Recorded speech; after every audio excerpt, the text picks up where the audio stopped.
Vamos al libro de Judas y hoy estaremos predicando de 3 consejos que quiero darle a la iglesia. 3 consejos que quiero darles al creyente, al verdadero creyente, aquel que se le ha revelado el Señor. Hoy quiero hablarles a la iglesia de 3 consejos. Judas está luego de las cartas de Juan. De las cartas de Juan, ahí está Judas. Busquen el versículo 17 de Judas. Judas es uno de los libros más cortos de la Biblia. Filimón, segunda de Juan, tercera de Juan y Judas son los libros más cortos de la Biblia. Judas no es Judas Iscariote. Judas, el que está aquí escribiendo, es un medio hermano de Jesús. Es un medio hermano de Jesús. Se dice medio hermano porque su padre fue José y María. Jesús, hijo de Dios, y su padre María. Así que eran hermanos de madre. Él es hermano también de Santiago. El otro libro de Santiago es otro medio hermano de Jesús, también conocido como Jacobo, que fue uno de las columnas de la iglesia y fue martirizado Santiago, Jacobo. Esta carta que vamos a leer, o esta porción de la carta que vamos a leer, así como el libro de Hechos lo llaman Hechos de los Apóstoles, a esta carta le llaman los Hechos de los Apóstatas. Le llaman los Hechos de los Apóstatas. Tanto Juan, el apóstol Juan, como el apóstol Pedro, como el apóstol Pablo, hablaron en sus cartas de los apóstatas. Juan lo habla en Primera de Juan. Pablo lo habla en Primera de Timoteo. Y Pedro habla de los apóstatas en Segunda de Pedro.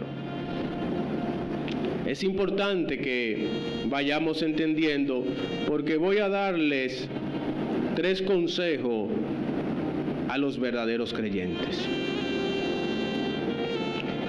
Esta carta es la única que enfrenta directamente al apóstata. Pastor, ¿qué significa apóstata? Tranquilo, voy allá. Los otros lo mencionan, pero Judas se encarga de confrontarlos directamente. Llama al creyente, a la iglesia, a confrontarlos también. Judas no fue un misionero. Se dice que Judas escribió esta carta estando él en Jerusalén. Esta carta se escribió porque ya los falsos maestros, las falsas doctrinas del Evangelio estaban comenzando a inundar la médula donde nació el cristianismo. Y es por esto que le estoy dando esta breve explicación para que entremos entonces ahora en Judas 17. ¿Cuántos lo tienen? Él como que se esconde en la Biblia, ¿verdad? Pero él parece que sí que está ahí en la Biblia. Gloria a Dios por Judas. Dice la palabra en el versículo 17, en el nombre del Padre, del Hijo y del Espíritu Santo. Pero vosotros, amados, tened memoria de las palabras que antes fueron dichas por los apóstoles de nuestro Señor Jesucristo, los que decían: en el postrer tiempo habrá burladores que andarán según sus malvados deseos. Esta es una referencia que él está haciendo de Segunda de Pedro 3:3. Sigue el 19. estos son los que causan divisiones, los sensuales que no tienen al Espíritu. Pero vosotros, o sea, la iglesia, amados, edificaos sobre vuestra santísima fe, orando en el Espíritu Santo, conservaos en el amor de Dios, esperando la misericordia de nuestro Señor Jesucristo para vida eterna. Y me voy a enfocar en el día de hoy en estos dos versículos, en el 20 y en el 21. Cuando dice, pero vosotros, se está refiriendo a los verdaderos creyentes, amados, edificaos sobre vuestra santísima fe, orando en el Espíritu Santo, conservaos en el amor de Dios, esperando la misericordia de nuestro Señor Jesucristo para vida eterna. Algunos que dudan, convencerlos. A otros salvar, arrebatándolos del fuego. Y de otros tener misericordia con temor, aborreciendo aún la ropa contaminada por su carne. Padre, te pido en esta hora que seas tú, Señor, ministrando a tu pueblo. Que la palabra de hoy, Señor, sea ministrada a través de tu Espíritu. Señor, te pido que esta palabra sea sellada para que ellos puedan caminar y perseverar hasta tu venida. Te lo pido en el nombre del Padre, del Hijo y el Espíritu Santo. Amén. Bien, la realidad es que hay un contraste entre lo que es un falso maestro y la vida cristiana que es fundamentada en el amor. Hay una diferencia muy grande, y era lo que él estaba viendo, entre aquellos que estaban predicando una falsa doctrina y aquellos que verdaderamente estaban llevando la verdad del Evangelio. Judas, como dije anteriormente, es la única carta que confronta directamente al apóstata. Y el pastor John MacArthur da una definición muy certera de lo que es un apóstata. Él dice lo siguiente: se refiere a una persona que se aleja por completo de su posición original. Se trata de cristianos nominales o de profesión que se asocian con aquellos que de verdad creen en el Evangelio y luego desertan al creer mentiras o engaños, lo cual revela de estas personas su verdadera naturaleza de inconversos. ¿Qué es un apóstata? En resumidas cuentas, Philip Yancey lo llama postcristianos.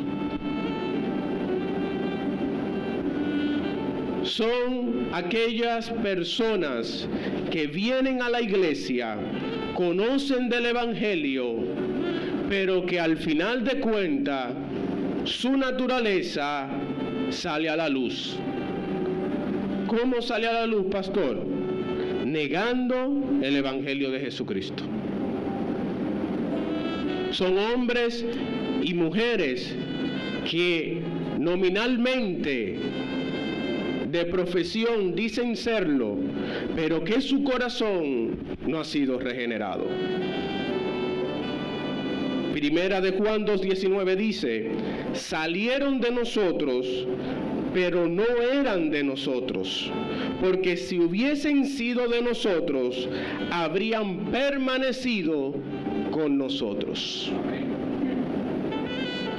Y la palabra clave aquí es que si son verdaderamente cristianos, hubiesen permanecido en la fe de Cristo.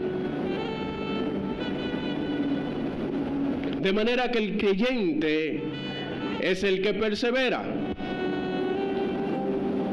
El creyente es aquel que no niega en sus acciones a Jesucristo.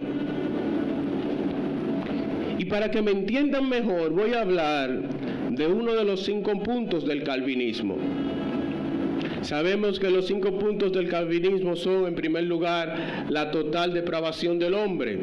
No hay nada bueno en el hombre. Habla de la elección incondicional de Dios. Habla de la expiación limitada.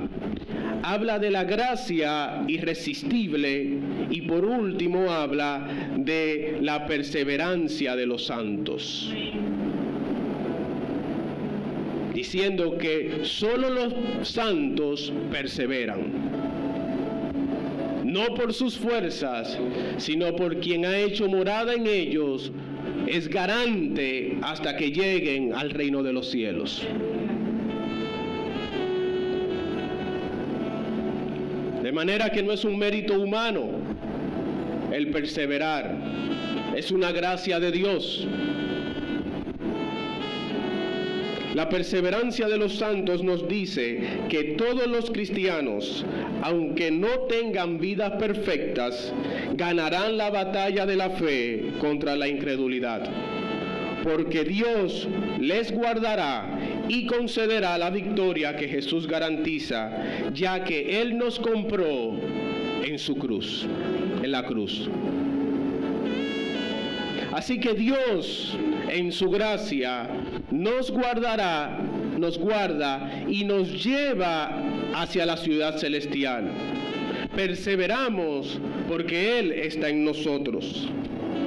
La Confesión de Westminster, en su capítulo de la santificación, dice lo siguiente: aquellos que están unidos a Cristo son llamados eficazmente y regenerados, teniendo un nuevo corazón y un nuevo espíritu, creados en ellos en virtud de la muerte y resurrección de Cristo.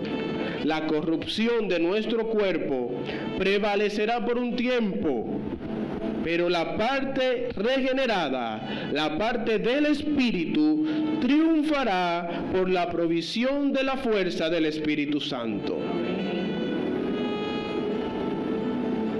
Así que perseveramos, porque el Espíritu nos da la fuerza. Perseveramos porque el Espíritu que está en nosotros completará la obra que inició. Pero si no tenemos el Espíritu, no hay perseveración. Llegará un momento en que negarás a Jesucristo. Me explico. ¿No se han encontrado nunca con una persona que le dice: yo no creo en iglesia? Yo estuve en una iglesia por 5 o 7 años y el pastor me engañó. Y como el pastor me engañó, eso lo único que es un negocio donde ellos andan buscando el diezmo de la gente, y lo que andan buscando es tener a uno subyugado y controlado. Pero eso yo no lo creo. ¿Alguien de aquí se ha encontrado con una persona así? Gloria a Dios. ¿Alguien se ha encontrado con personas así? Esas personas son la evidencia de que el Espíritu no estuvo en ellos. No fue que lo tuvieron y el Espíritu se le fue, fue que nunca lo tuvieron. ¿Cómo lo sabes, pastor? Te voy a decir la otra parte. ¿Cuántos de los que estamos aquí no hemos recibido decepciones también en la iglesia? ¿Cuántos no hemos sido también traicionados por hombres llamados pastores? ¿Cuántos de nosotros no han blasfemado de nuestro nombre? ¿Y ha determinado eso el creer en Jesucristo? ¿Ha determinado eso que sigamos hacia adelante, perseverando, creyendo en la vida eterna? La diferencia es abismal. Y es esta, que hay uno que sí tienen el Espíritu y otros que nunca tuvieron el Espíritu.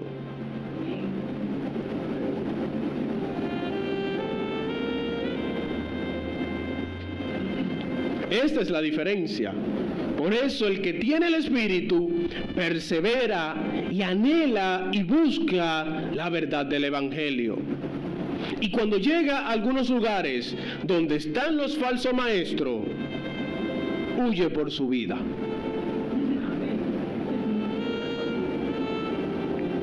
No se vuelve partícipe o copartícipe donde hay una doctrina que no edifica, sino que va sembrando en el pecador una decepción tal que ese pecador luego no quiere saber del Evangelio.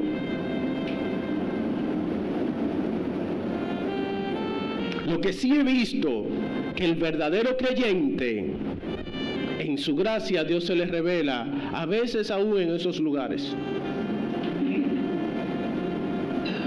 Y luego que se les revela,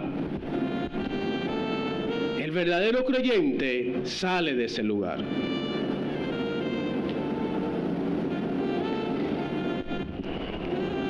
La idea central de Judas era condenar a los apóstatas y animar al creyente. El cuerpo de Cristo está llamado a tener discernimiento y una defensa firme de la verdad bíblica. Y hoy quiero darles 3 consejos para que ustedes perseveren.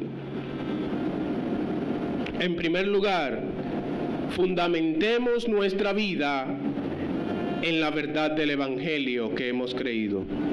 Número 2, practiquemos la oración. Y número 3, pongamos nuestra mirada en la segunda venida.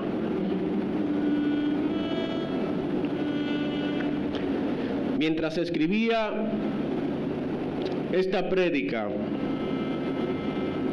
repasé un poco mi vida espiritual en el Evangelio. Y me daba cuenta que fueron las verdades fundamentales del Evangelio que me hicieron discernir lo falso de lo verdadero. En la medida que fui leyendo la palabra, que fui escudriñando la palabra, encontré la verdad. Y esto quiero hablar. El primer punto es que debemos fundamentar nuestra vida en el Evangelio que hemos creído. Y para esto es importante depender únicamente de la verdad bíblica. La sola Escritura debe regir nuestra vida. Diligentemente estamos llamados a escudriñar la Biblia. Todo lo necesario para perseverar en la gracia de Dios está en su palabra. Todo lo necesario para permanecer como hijos de Dios hasta el final está en su palabra. Primera de Timoteo 3:16, que dice: toda la Escritura es inspirada por Dios y útil para enseñar, para redarguir, para corregir, para instruir en justicia, a fin de que el hombre de Dios sea perfecto, enteramente preparado para buena obra. Así que las verdades del Evangelio, lo primero que debemos de tomar es su palabra. Y estas verdades escritas por el mismo Dios nos ayudan a permanecer en la fe. Nos ayudan a continuar en la fe. Nos ayudan a ver claramente lo que el Evangelio significa para cada uno de nosotros, lo que significa para la iglesia, mi llamado dentro de la iglesia y el propósito por el cual estoy en esta tierra. Son muchas virtudes. Ella me enseña, ella me redarguye, ella me corrige y me instruye en justicia. Y ella me ayuda a caminar por las buenas obras. Y estas verdades deben de ser obedecidas. Fundamentar mi vida en el Evangelio significa que obedezco lo que he leído. La obediencia agrada a Dios. La obediencia es una respuesta de amor a nuestro Dios. Ella nos santifica. Cuando obedecemos, estamos siendo santificados por esa obediencia. Dios nos llama a la oración, Dios nos llama a la comunión, Dios nos llama a congregarnos, Dios nos llama a amar al prójimo, Dios nos llama a amarlo a Él sobre todas las cosas. Y toda ordenanza que vemos en su palabra, una vez la obedecemos, estamos siendo santificados, donde la corrupción comienza a ser vencida por aquello que es regenerado dentro de nosotros.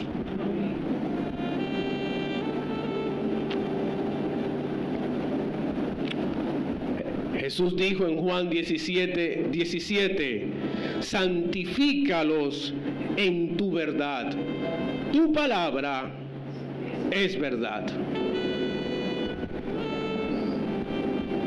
Santifícalos en tu verdad. Tu palabra es verdad. Dice Filipenses 2:8 en referencia a nuestro único modelo, Jesucristo. Y estando en la condición de hombre, se humilló a sí mismo, haciéndose obediente hasta la muerte y muerte de cruz. La obediencia aclara el plan de Dios.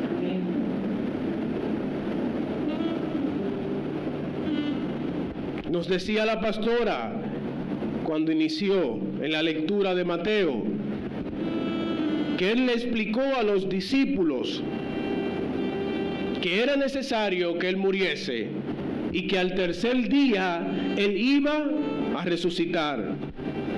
Y uno de sus principales apóstoles lo llamó aparte, ni siquiera se lo dijo enfrente de todos, y le dijo: que tal mal no te acontezca. Y no te acontezca tal mal. A lo que él le respondió: apártate de mí, Satanás, porque me eres tropiezo. Solo cuando estamos siendo obedientes a la voz de Dios podemos discernir la voz que no es de Él. Porque nuestra carne le gusta no sacrificarse. A la carne no le gusta sacrificarse. Nos gusta ser cristianos light, cristianos cómodos. Cuando la agenda mía tenga espacio, entonces voy a la iglesia. Cuando la iglesia, cuando pueda, cuando termine toda mi tarea personal, entonces voy a la iglesia. Si ustedes hubiesen sido el ejército de Cristo, se hubiese quedado solo a la hora de los tiros.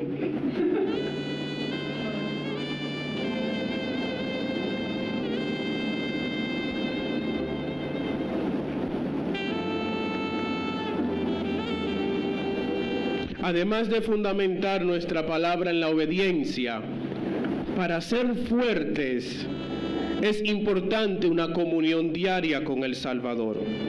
En la comunión viene una unidad con Jesucristo. Se cumple la promesa de que soy uno con Él. Esa promesa que dice que yo estoy en Cristo y Cristo está en mí. Hermanos, la fortaleza de nuestra santificación proviene del Espíritu. Lo que quiere decir que debemos alimentar nuestro espíritu con el Espíritu Santo para poder caminar por los pasos que nos ayudan a llegar a la ciudad celestial. Diariamente debemos de tener una cita con nuestro Dios. Diariamente debemos entender que es necesario, así como alimentamos la carne, alimentar lo más importante, que es nuestro espíritu. ¿Cuántos de aquí se levantan con hambre en la mañana?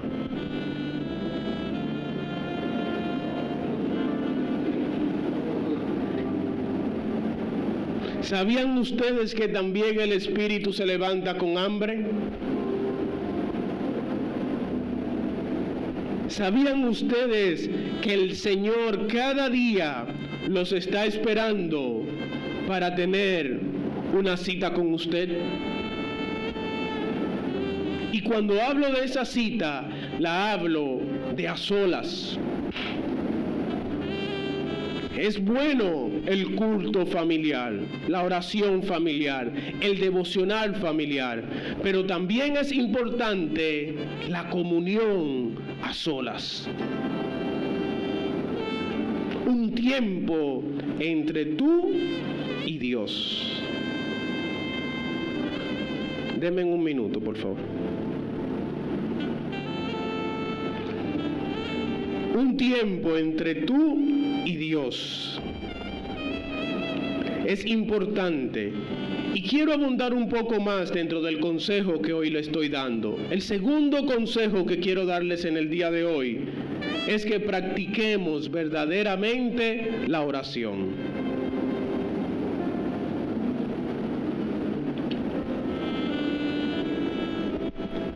Nuestro Señor Jesucristo fue constante en la oración.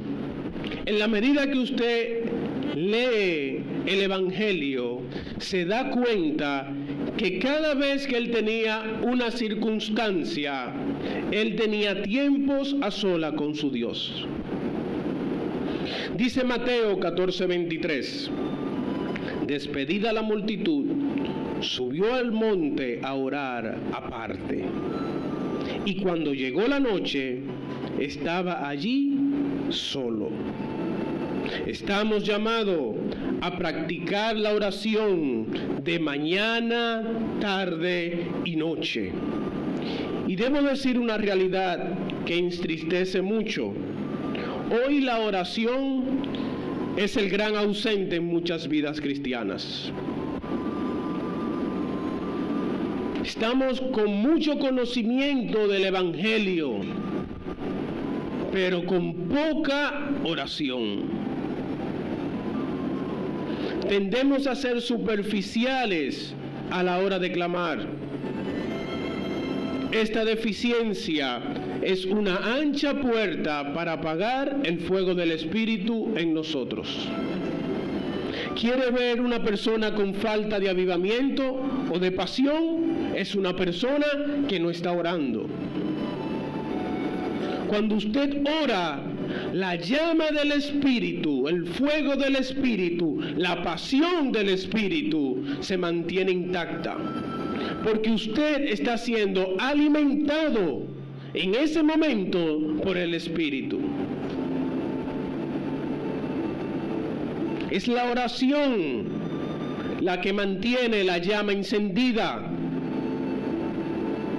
De lo contrario, la letra solo lo que hace que se vuelve un mover rutinario, religioso en nuestras vidas diarias. Pero lo que le da la chispa a nuestra vida espiritual es el estar permanentemente orando.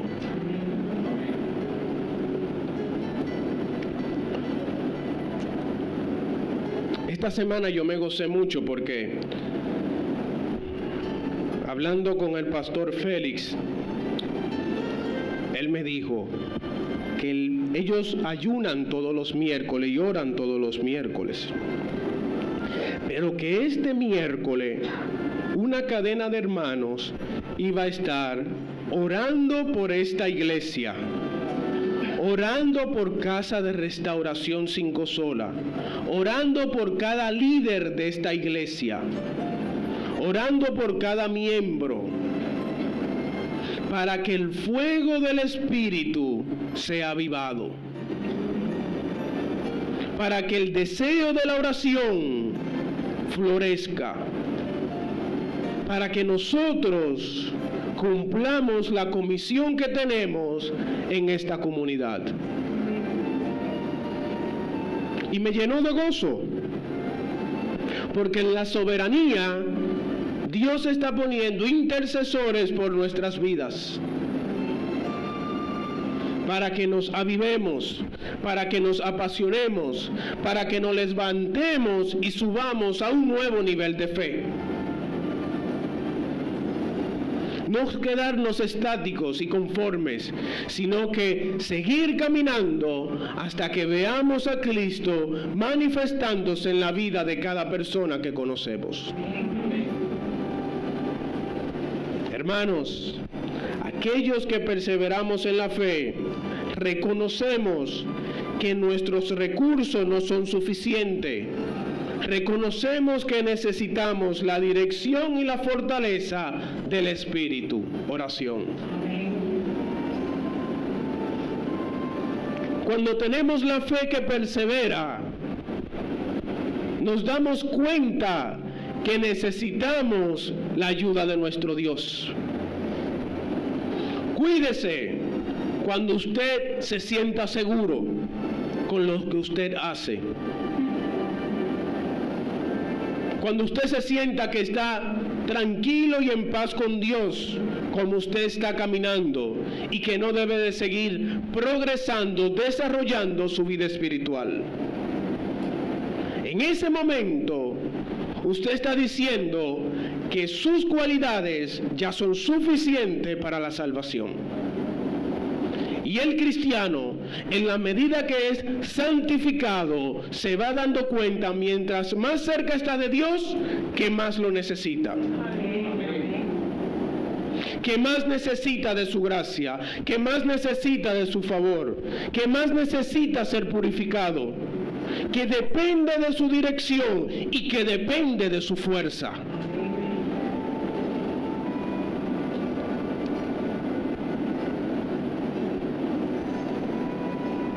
La oración diaria no debe ser estorbada. La Biblia dice en Daniel 6:10, esto fue cuando el rey firmó el edicto que mandaba a Daniel al foso de los leones. Le hicieron una trampa al rey y en esa firma le tocó que a Daniel lo enviaran al foso de los leones. Vamos a ponernos en la posición de Daniel antes de que lea lo que él hizo. Daniel, usted es Daniel y tiene una gran amistad con el rey, es uno de los ayudantes del rey y es uno de los favorecidos del rey. Es más, esto salió por una envidia de los otros por lo que Daniel era con él. Y le dicen que ya el rey firmó que todos los judíos o los que estaban, que no se doblaban ante él, tuviesen sentencia de muerte. ¿Cuál hubiese sido su reacción? De manera natural, déjame ir para donde el rey, porque el rey, desde que yo llego a donde el rey, le voy a cortar la cabeza a los otros. Coge para donde el rey, en buen dominicano. Y si a un dominicano llega ahí y le dice, nos volvimos locos todos, aquí se va a resolver esto. Pero vamos a ver lo que hace un hombre espiritual. La oración, nada debe estorbarla. Cuando Daniel supo que el edicto había sido firmado, entró en su casa y abiertas las ventanas de su cámara que daban hacia Jerusalén, se arrodillaba 3 veces al día y oraba y daba gracias a Dios, como solía hacer antes del edicto. Ni siquiera una sentencia de muerte para él estorbó su oración de mañana, su oración de tarde y su oración de noche. Todos saben lo que ocurrió cuando Daniel entró al foso de los leones. El milagro que ocurrió.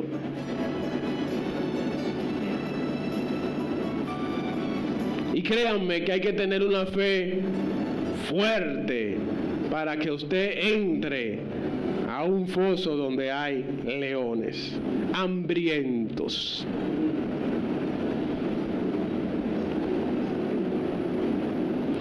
La oración no puede ser estorbada, mis amados.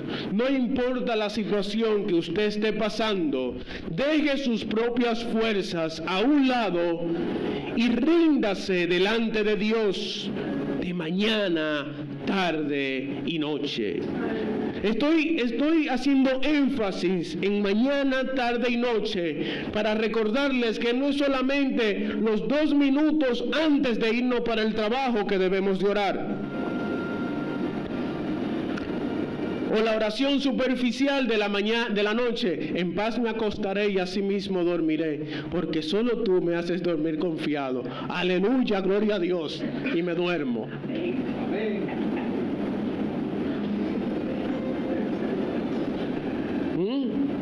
No estoy hablando de la oración del almuerzo. Padre, gracias por estos alimentos. Bendícelos. Ya oré. Estoy hablando de un tiempo de oración, un tiempo de comunión, un tiempo donde Dios esté presente en su vida.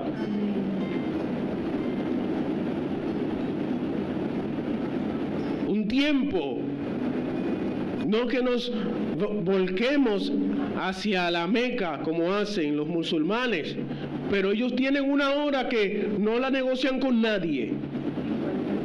En cualquier parte del mundo. A las 3 de la tarde, ellos se arrodillan donde quiera que estén, hasta en un avión. Sacan en el pasillo y se tiran. No importa dónde estén. Recuerdo una vez que estaba yo en una subasta y veo que de repente este hombre saca una alfombra. Mira, y estos que no tienen la verdad son más devotos, dije yo. Ahí a pleno sol sacó su alfombra y se tiró ahí a las 3 de la tarde, en pleno sol. Nosotros que tenemos la verdad, que tenemos una libre comunicación con nuestro Dios, debemos de orar para conocer su voluntad, para ser fortalecidos, para ser animados, para que el amor de Él se impregne en nuestras vidas. ¿Cómo se fortalece una una relación? Una relación se fortalece teniendo comunicación con la otra persona. ¿Cómo conocemos mejor a la otra persona? Teniendo una relación. Pero si yo tengo la intención de conocer a una persona X y no la llamo, no la busco, no comparto, ¿verdaderamente lo voy a conocer? ¿Verdaderamente voy a establecer una relación con esa persona? No. Cuanto más con el Evangelio. ¿Queremos ser fortalecidos en Dios? La oración debe de estar presente.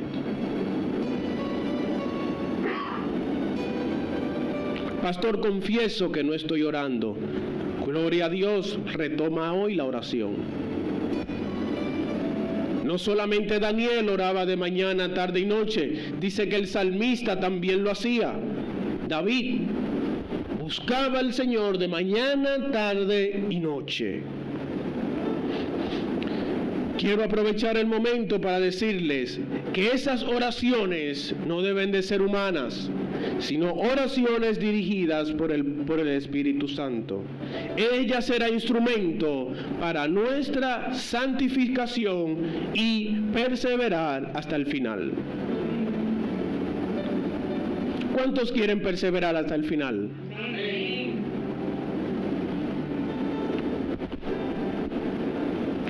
De manera que cogeremos estos 2 puntos. tomar las verdades bíblicas como fundamento, la oración y por último, fijar la mirada en la segunda venida. Poner nuestras miradas en las cosas de arriba y no en las de abajo. La vida cristiana vive a la espera del regreso de Jesucristo. Los cristianos estamos llamados a darle el justo valor a la segunda venida.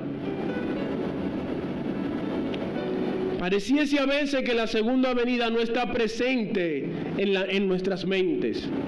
Vivimos el día a día, oramos el día a día como que Dios no volverá, como que no lo veremos cara a cara. Y es importante que quienes valoremos la segunda venida sea la iglesia. Si bien es cierto que muchos han malinterpretado este seguro acontecimiento, también es cierto que lo hemos dejado en el subconsciente. Lo sabemos, pero no vivimos reconociendo esa verdad. El pensador cristiano C.S. Lewis decía lo siguiente: si leemos la historia, veremos que los cristianos que más hicieron por este mundo fueron aquellos que pensaron en el otro mundo. Si nuestro objetivo es el cielo, la tierra se nos dará por añadidura. Si nuestro objetivo es la tierra, no tendremos ninguno de los dos mundos.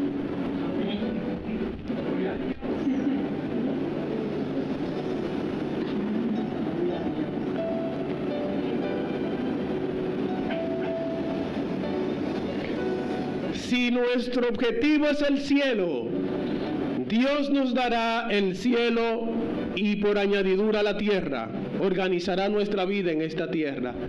Pero si nuestro objetivo es la tierra, no tendremos ni el cielo ni la tierra.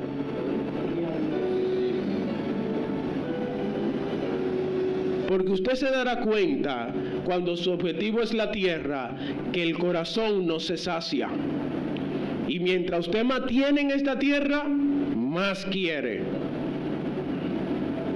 Pero cuando la llenura de lo espiritual viene, usted tiene gozo por lo que recibirá en el cielo y gozo por lo que tiene en la tierra.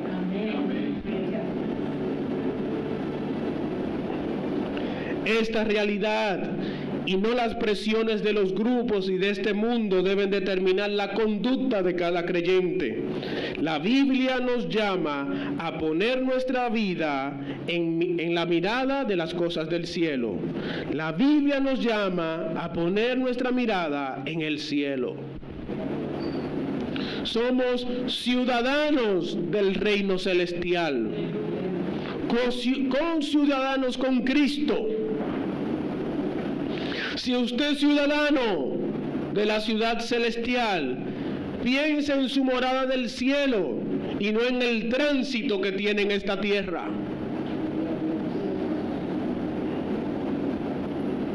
Personas que se amargan por lo que ocurre en este poco tiempo terrenal. Como mucho le decíamos ayer a una persona, durarás 100 años. Si Dios te da gracia y favor. Pero ¿y la eternidad?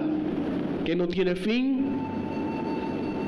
Entonces pensemos en lo de arriba y no tanto en lo de abajo. El que quiere perseverar hasta el cielo está pensando en Él. Está pensando en el cielo. Está pensando en cuándo verá a Jesucristo cara a cara. Anhela ver a Jesucristo.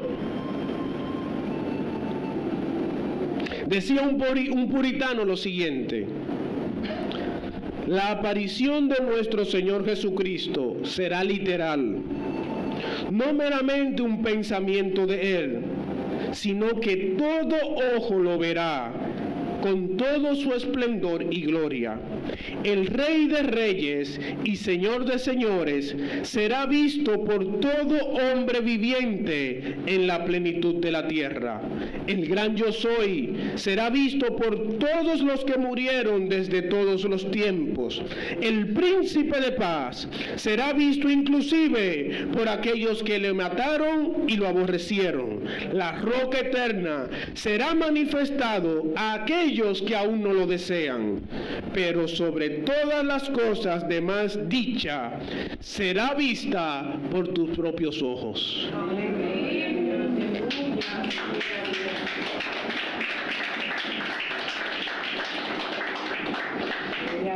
Sí, esa es la verdad. Nosotros lo veremos con nuestros propios ojos. Y quiero hacerles una anécdota. Había un predicador escocés llamado Murray McCain que preguntó una noche en una reunión a un grupo de hermanos que si Cristo regresaría esa misma noche. Él les preguntó a cada uno: ¿piensas tú que Cristo viene esta noche? Y uno tras otro le dijeron no, no, no. Y de manera unánime todo el grupo le dijo que no, que él no volvería esa noche. Él se levantó de manera solemne y muy serio y le dijo: leamos Mateo 24:44. Por tanto, también vosotros estad preparados, porque el Hijo del Hombre vendrá a la hora que menos pensáis. Hoy le hago la misma pregunta a ustedes. ¿Vendrá hoy?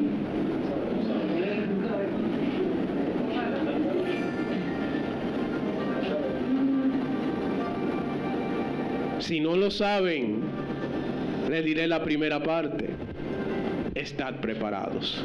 Amén.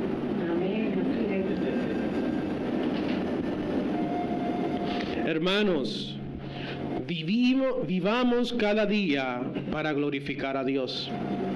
Solo el Padre Celestial sabe el día y la hora. Cada día debemos vivirla como si Él regresase. Estamos estudiando los miércoles y así lo estaba viviendo Tesalónica. Tenían urgencia en que todo el que estuviese al lado de ellos conociese del Señor. Vivían de manera diligente, que dice que en toda la región de Acaya se conoció el evangelio y el testimonio de la iglesia de Tesalónica. Es importante que vivamos día tras día sabiendo que Cristo regresa. No como un miedo, sino como un deseo glorioso de verlo cara a cara. No tome eso como una instrucción de temor. Mira, vive bien, porque si Él viene ahora te queda.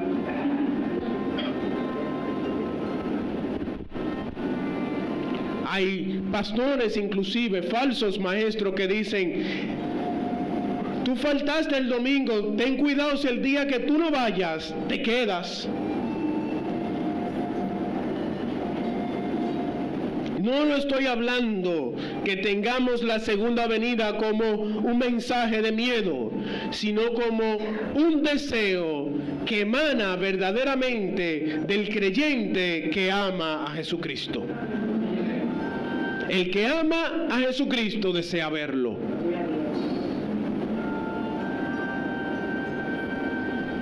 Y concluyo en el día de hoy.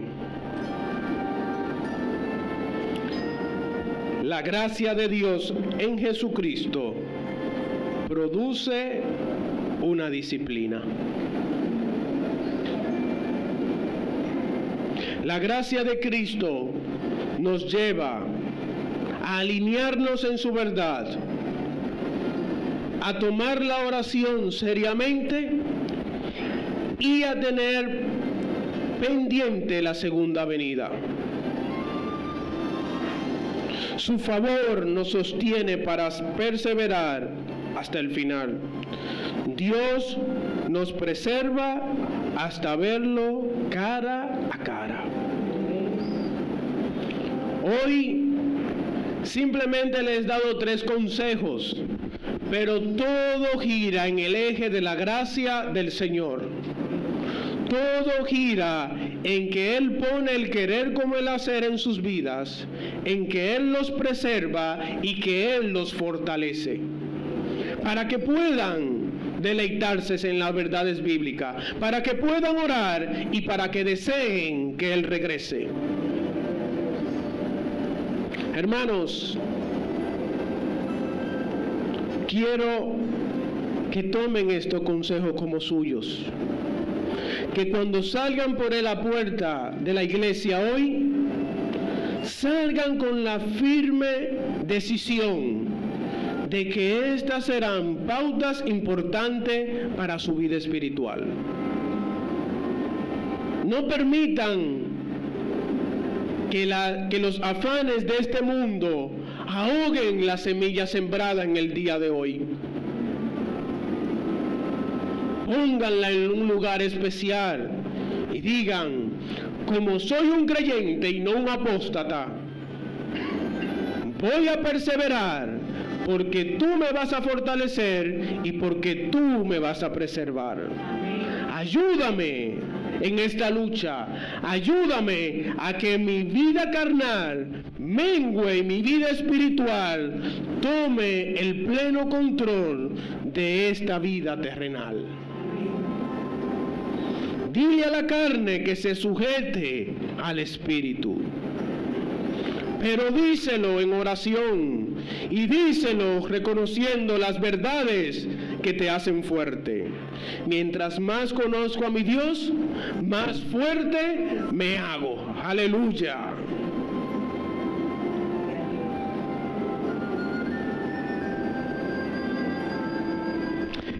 Esta es la fe que debemos de tener. Yo tengo la fe de que hoy he sido instrumento de Dios para vosotros. Y deseo que lo vean como una palabra de Dios mismo al corazón de ustedes. He sido un siervo en el día de hoy para que ustedes, los santos que fueron llamados desde antes de la fundación del mundo, se cumplan ustedes la promesa de que perseverarán hasta el fin. Mis amados, Dios me los bendiga.